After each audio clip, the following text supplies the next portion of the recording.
என்னென்ன படங்கள், ஏன்னா பெரிய பேசும்போதே ஜான் சாரும் சொன்னாங்க, ஜெவி சாரும் சொன்னாங்க, பெரிய பேங்கிங் மெமரிஸான ஒரு கிளாசிக்கல் மூவிஸ் வச்சிருக்கீங்க. எந்த படங்கள்லாம் பண்ணலன்னு ஐடியா பண்ணிருக்கீங்கன்னு ஷேர் பண்ணீங்கன்னா நல்லா இருக்கும். கிளாசிக்கல் மூவின்னு சொன்னதொட்டு முந்தனைக்கு தான் ராஜீவ் மேனனுக்கு ஃபோன் பண்ணி பேசினேன். கண்டுகொண்டேன் அஜித் நடிக்கிற படம். ஐஸ்வர்யா ராய், தபு, பூஜா பத்ரா, மம்முட்டி, அப்பாஸ், ஏஆர் ரஹ்மான் மியூசிக்கு, ரவி கே சந்திரன் கேமரா, ராஜீவ் மேனன் டைரக்ஷன். அந்த படத்துக்கு உண்டான ஒர்க் பண்ணின்னு இருக்கேன். இதுக்கு அடுத்து வந்து எல்லாருமே இந்த சச்சின் மாதிரி கேட்குற இன்னொரு படம் வந்து காக்க காக்க. டைரக்டர் கௌதமே எனக்கு பலமுறை ஃபோன் பண்ணி, சார் எல்லாம் கேட்குறாங்க, எனக்கு சீக்கிரமாக பண்ணுங்கன்னு. அந்த ஒர்க்கும் போயின்னு இருக்கு. இது ரெண்டுத்துக்கு அப்புறம் 2026 வந்து தெரி அண்ட் கபாலி பண்ண போகிறேன். Okay sir. இது வந்து ரிலீஸுக்கு ட்ரெயின் ரெடி ஆகின்னு இருக்குது. அடுத்து ஷூட்டிங்க்கு வாடிவாசல் தயாராகின்னு இருக்கு. சச்சின் எந்த அளவுக்கு வெற்றி, எந்தெந்த நாடுல எவ்வளவு தேட்டர், இப்போ எவ்வளவு? இதை வந்து தம்பி சொல்ல போனா நான் வந்து உண்மையிலே நல்ல சொன்னீங்க. கிட்டத்தட்ட ஒரு 350 தேட்டரு இது ரிலீஸுக்கு ஓப்பனிங் இருந்ததை விட இப்போ ரிலீஸ் இருக்கு. அதுக்கப்புறம் ஷோ இன்க்ரீஸ் ஆகினே இருக்குது, தேட்டர் இன்க்ரீஸ் ஆகி, ஸ்கிரீனா இன்க்ரீஸ் ஆகினு இருக்கு. இது இங்கத்தி மாத்திரம் இல்லை, ஃபாரின்லயும் இது நடக்குது. சிலோன்ல இருந்து நிறைய ஸ்கிரீன் கிடைச்சது, அமெரிக்காவில் கிடைச்சது, கல்ஃப்ல கிடைச்சது.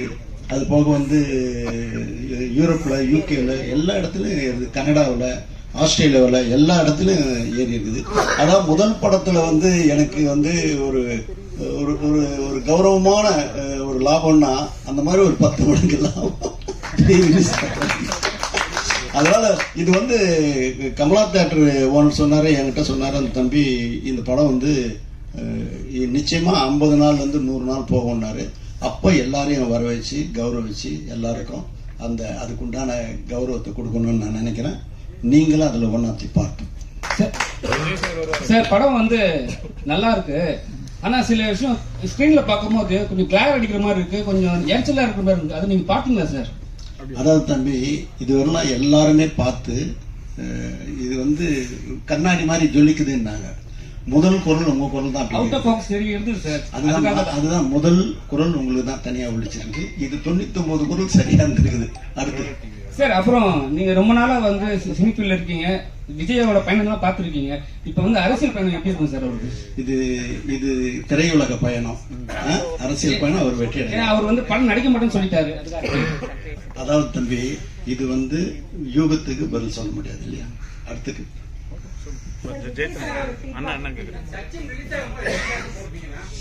சச்சின் ரிலீஸ் ஆகும்போது கிட்டத்தட்ட ஒரு 200 தேட்டர் இருக்கலாம் தம்பி. ஆமா தம்பி.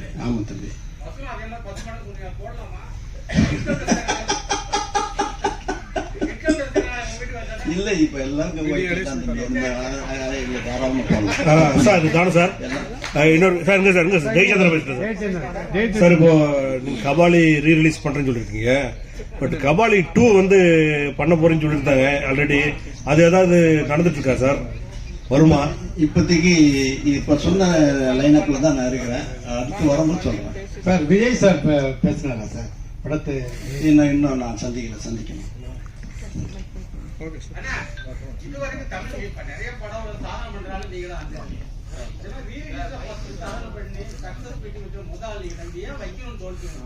இல்ல எல்லாரும் ஒரு ஷேர் பண்ணிக்கலாம்ன்றது இல்லமா. அப்ப பிரிண்ட் தான் சார். கிழக்கு சீமையிலே படம் ரீ ரிலீஸ் பிளான் ஏதாவது இருக்கா? நிறைய பேர் கேட்டிருக்காங்கம்மா, அது பண்றதுக்கு சான்சஸ் இருக்கு.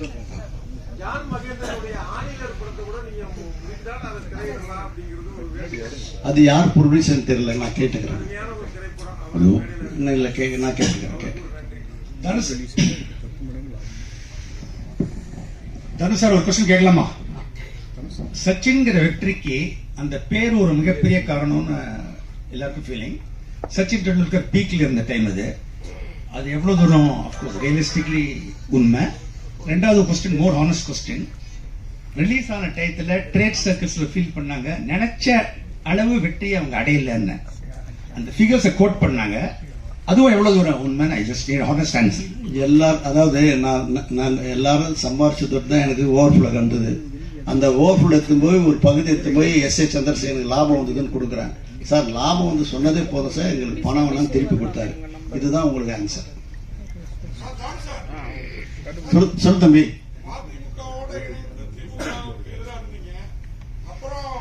தம்பி தம்பி அரசியல் விட்டுலாம். சினிமா பத்தி சந்தோஷமா பேசும்போது இந்த அரசு தயவு செய்து தம்பி, நான் உரிமை உன்னிட்ட நான் உரிமை எடுத்து பேச முடியும். அதனால யூகத்துக்கு பதில் சொல்லக்கூடாது. அடுத்தது சச்சின். ஆமா கண்டிப்பா சார். இப்பதான் வந்து ஹீரோயினே வந்து படத்துக்கே ப்ரொமோஷன் வர மாட்டாங்க. ஆனா வந்து இந்த படம் 20 வருஷம் ரிலீஸ் ஆயிட்ட பிறகு கூட நம்ம ஹீரோயின் வந்து ஒரு ட்விட்டர் போட்டு ஒரு விஷயம் வாழ்த்து சொல்லியிருக்காங்க. அதை எப்படி பாக்குறீங்க இப்ப இருக்கிற ஜென்ரேஷன்? ஆமா சார், இது வரவேற்கத்தக்கது தம்பி.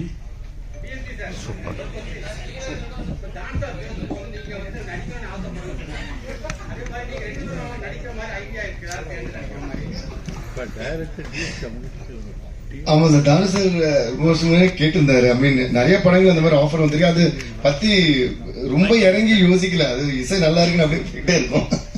இப்போ நிறைய ஸ்கிரிப்ட் எல்லாம் அனுப்பிச்சு நிறைய பேர் சொல்றாங்க. ஏதாவது சூட் ஆகும் அப்படின்னு சொன்னா மேபி சும்மா ஜாலிக்கு வேணா ட்ரை பண்ணலாம்.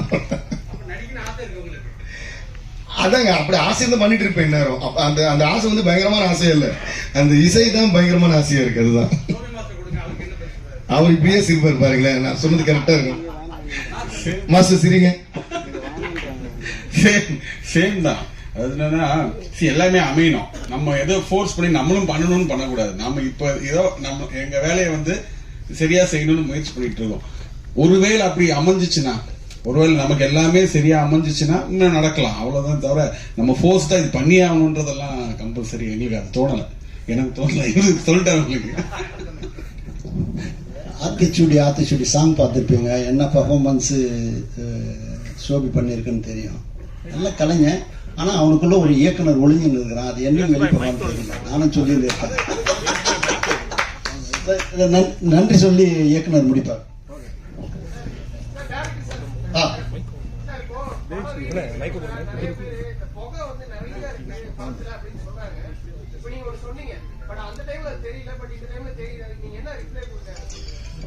இல்லைங்க, நாங்க ஆக்சுவலா என்னன்னா இந்த புகைன்றது ஆக்சுவலா ஒரு சர்வீலிஸ்டிக்கா பண்ணலாம்னு சொன்னா ஜீவாசரன் நாங்களும் பிளான் பண்ணது ஒரிஜினல். இப்ப சர்வீலிசம்ன்றது கொஞ்சம் நேச்சுரல் அப்படி இருக்காது, கொஞ்சம் மிகப்படுத்தி கொஞ்சம் பண்ணலாமே ஜான்.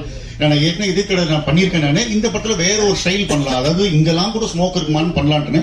மேபி அந்த டைம்ல நாங்க கொஞ்சம் ஆடியன்ஸை வந்து இந்த மாதிரி சர்வீஸ் ஃபிலிம் மேக்கிங்னு ஒண்ணு இருக்குன்னு வந்து அவங்கள வந்து கண்டிஷன் பண்ணிருக்கலாம்.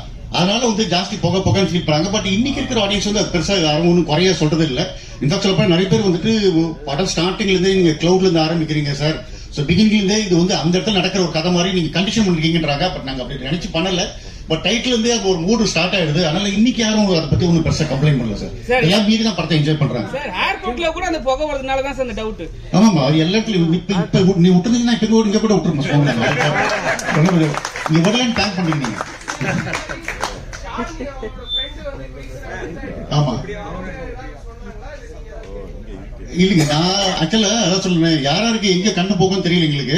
எல்லாரும் வந்து விஜய் சாரியும் ஜெல்லியா ரசிட்டு இருக்கும் போது ஒரு குரூப் வந்து ஃப்ரெண்டு ரசித்து இருக்காங்க. அது வந்து நிறைய பேரே வந்து ஓப்பனா இது பண்ணாங்க. எல்லாரும் வந்து ஷாலினியை பார்த்தப்ப நான் மட்டும் இந்த பொண்ணை பார்த்துட்டு இருந்தேன் அப்படின்ட்டு. அதுக்கப்புறம் வந்து பாவம் யாரோ ஒருத்தவங்க வந்து தேடி கண்டுபிடிச்சு இன்டர்வியூ கொடுத்து அவங்களும் ஒரு வீடியோ கொடுத்து பார்த்தா இப்ப அவங்களுக்கு இன்ஸ்டாலையும் சரி இதுலயும் பார்த்தா பயங்கரமா வந்து ஒரு ஃபேன் ஃபாலோயிங் வந்திருக்குது. சோ அதான் ஒன்னு கிளிக் ஆச்சுன்னா எல்லாமே கிளிக் ஆகின்ற மாதிரி தான். டிஎஸ்பி சார், புஷ்பா 3 ப்ராஜெக்ட் எப்படி போயிட்டு இருக்கு? அது நீங்க தான் பண்றீங்களா? திடீர்னு பயங்கரமான ஒரு கேள்வி. அது டைம் எடுக்கும் சார். ஆமா, எட்டு ஸ்டார்ட் அவங்களே இன்னும் டைம். அந்த டாபிக் போய்கிட்டு இருக்கு சோசியல் மீடியால. அதுல நீங்க தான் மியூசிக். அது சுகுமார் சார் ஆஃப்கோர்ஸ். பட் அது ஸ்டார்ட் ஆகினா அதுக்கு முன்னாடி சுகுமார் சார் பண்ற வேற படம் இருக்கு. ஸோ அதான் இந்த கேள்வி அவர்கிட்ட தான் கேட்கணும். அந்த படத்துல அப்ப நீங்க பண்றீங்களா சுகுமார் சார் அந்த படத்துல? ஆமாங்க, ஆமா. அப்புறம் இன்னொன்னு பிஃபோர் வி ஃபினிஷ் ஒரு பாயிண்ட் சொல்லணும். வாடி வாடி பாட்டு பத்தி விஜய் சாருக்கு இன்னொரு வாடி நன்றி சொல்லிக்கிறேன். அந்த பாட்டு அவர் பாடணும்னு நாங்க ஆசைப்பட்டப்போ வந்து பாடினார். அந்த வாடி வாடி வந்து மிகப்பெரிய வெற்றியானதுக்கு ஒரு மிகப்பெரிய காரணமும் அவரோட வாய்ஸ். அது எப்படி ரெக்கார்ட் பண்ணோங்கிறது நீங்க வந்து இன்ஸ்டால பாருங்க. ஜான் சார் வந்து கிளீனா ஒரு ரீல் சொல்லியிருப்பாரு. அது நானும் போஸ்ட் பண்ணேன். அதை பார்த்தா ரொம்ப என்ஜாய் பண்ணுவீங்க சார். அந்த பாட்டை வந்து நேயருப்புமா ஒரு 2 வரி பாட சொல்லுவாங்க. வாடி வாடி பாட்டு. அதான் அவங்க காட்டுறாங்க. அதாவது நீங்க சொன்ன ரீல் அவ்வளவு பாப்புலர் ஆயிடுச்சு. விஜய் சாரோட வீட்டுல அவரோட கபோர்டு திறந்து அது மாதிரி குவில்ட் எல்லாம் கூட அதுல நிக்க வச்சுதான் அவர் பாட வச்சோம். மைக் எல்லாம் உள்ள வச்சு கபோர்டு இருந்தா சரி. ஏ வாடி வாடி வாடி கைப்படாத சீடி, ஏ வாடி வாடி வாடி வாடி கைப்படாத சீடி, 1000 வாட் பல்பு போல கண்ணு கூசுதேடி.